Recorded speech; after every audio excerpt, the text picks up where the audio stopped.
रूबिका जी, देखिए, भारतीय जनता पार्टी की सत्ता और नाजीवाद का व्यवहार एक जैसा है, ये राहुल गांधी जी ने आज रेखांकित करने की कोशिश की।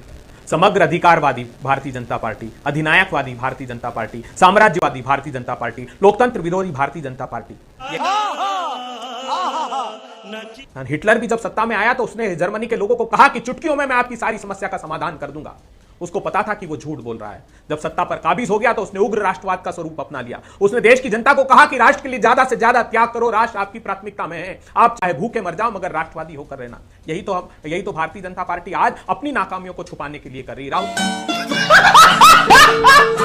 अगर हमारा व्यवहार नाजीवादियों की तरह होता तो क्या ये सत्ता में आ पाते? हम तो प्रजातंत्रवादी थे, इसलिए तो सत्ता का परिवर्तन हुआ।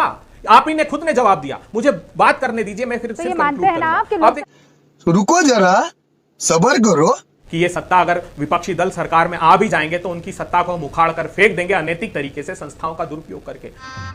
गजब बेइज्जती है। का भाग मुकुल भाग, सीबीआई आ रही है। मुकुल रॉय को गले लगाया, सीबीआई के सारे दाग इन्होंने धो दिए। इन्होंने कहा शुभेंदु अधिकारी ये तो शीर्ष से पोर पोर तक भ्रष्टाचारी है, किताब भी निकाली, अपने दल में शामिल कर लिया, सारे पाप धो दिए। लुईस, ये बड़ी अच्छी बात कही आप।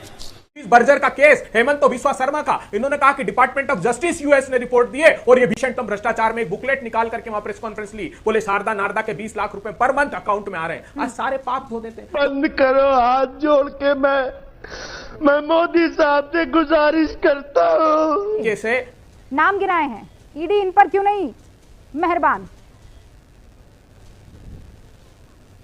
देखिए, अभी जो इन्होंने लंबा वक्तव्य दिया, मैं इनका बिल्कुल बिंदुवार उत्तर देता हूं। वास्तविकता ये रूबिका जी, लोकतंत्र खतरे में नहीं है। लोकतंत्र के नाम पर जो राजतंत्र की सत्ता चल रही थी वो उत्तर से दक्षिण तक खतरे में आ गई है। सिर्फ गांधी परिवार अपनी जागीर नहीं बचा पाई। अमेठी में राहुल गांधी हार गए। ये 1977 के बाद पहली बार गांधी परिवार का कोई व्यक्ति चुनाव हारा। फिर चाहे महबूबा मुफ्ती हारी हो उत्तर में, या दक्षिण में तेलंगाना के सीएम की बेटी चुनाव हारी हो, या देवेगौड़ा जी के बेटे चुनाव हारे हो। पूरी तरह देख लीजिए, चाहे अखिलेश यादव जी के परिवार के लोग हारे हों, या लालू प्रसाद यादव जी के, या जयंत चौधरी जी, या हुड्डा जी। मान्यवर ये राजतंत्र को अब लोकतंत्र स्वीकार करने को तैयार नहीं है। पीड़ा यह है लोकतांत्रिक राजवंश के राजकुमार की, यह समस्या है। अब रही बात इनको इंस्टीट्यूशंस की बात कही, बहुत अच्छी बात कही। मैं रूबिका जी देश के सामने बताना चाहता हूं, लगा हुआ जो लिखता हर बात पे मिलूंगा मैं, मरा हुआ नशेड़ियों के साथ में उस रात में मौजूद था जो तेरा है वजूद बेटे।